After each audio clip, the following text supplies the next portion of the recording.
Hi, everybody. Thanks for tuning into this episode of That's Our Take. Today is Friday, April 24th, 2020, and we're just going to catch up on this week's events, so stick around.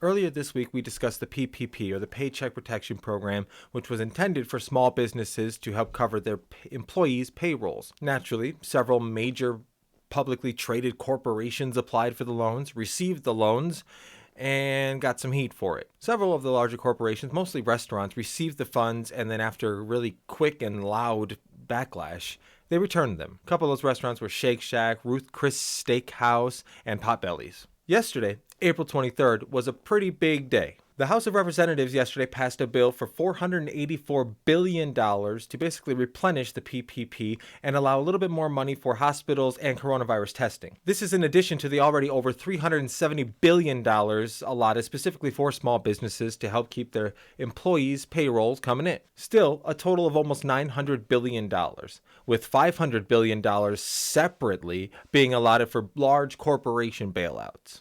Then, the cluster I wake up to this morning. I had to see for myself, knowing how misleading headlines can be and how biased one news article and one news outlet might be towards one person or the other. I just absolutely had to see for myself what was going on. So I pulled up the coronavirus briefing that was held at the White House, wanted to see when President Trump said, go ahead and inject yourself with cleaner.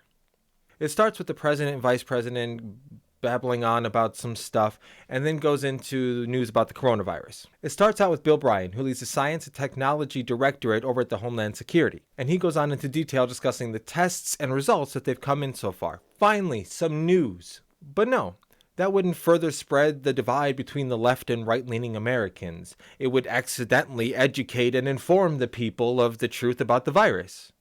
You can't handle the truth! He goes into detail discussing the COVID-19 tests and results they've gotten so far. Within the conditions we've tested to date, the virus in droplets of saliva survives best in indoors and dry conditions. The virus does not survive as well in droplets of saliva, and that's important because a lot of testing being done is not necessarily being done, number one, with the COVID-19 virus, and number two, in saliva or respiratory fluids.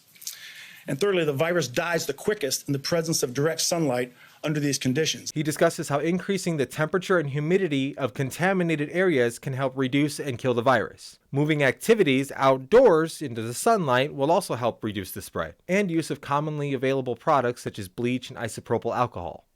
Then the president takes the stage.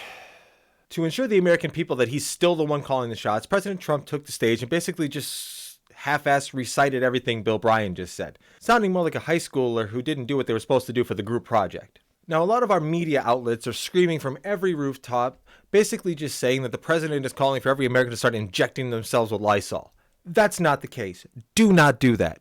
Do not do that. And that's obviously not what was said at all. Check it out. Supposing we hit the body with a tremendous, whether it's ultraviolet or just very powerful light, and I think you said that hasn't been checked, but you're going to test it. And then I said, supposing you brought the light inside the body, which you can do either through the skin or in some other way. And I think you said you're going to test that too. Sounds interesting. Right, and then I see the disinfectant where it knocks it out in a minute, 1 minute. And is there a way we can do something like that by injection inside or almost a cleaning? Because you see it gets on the lungs and it does a tremendous number of the lungs, so it'd be interesting to check that. So that you're going to have to use medical doctors with, but it sounds interesting to me. CNN, The Guardian, New York Times were all publishing stories, mostly opinion pieces, by the way, about how the president is calling for dangerous cures and peddling toxic remedies. Granted, there already have been reports of people dying or becoming sick trying different ways to prevent the virus, so being cautious about what one says to the American public would seem like a no-brainer. However, it is absolutely false that President Trump suggested anybody inject anything to help prevent this virus. I'm not a huge fan of President Trump, but I'm less of a fan of all these media outlets spewing garbage to our ears, affecting our opinions, our day-to-day lives, and how we just go about the general world. We can't be waking up living in fear every single day, specifically because one place says that we should while the other place is saying there's no reason for it. So please remember to double check everything you see on the internet, hear on the television and radio, or see on the news. Or you could head over to youtube.com and search for That's Our Take. Subscribe to our channel to make sure you're getting unfiltered information. We're people just like you, and we want to know what's going on. Don't forget to like, comment, and subscribe. Share this video if you found it helpful or informational whatsoever. And don't forget, take care and be kind.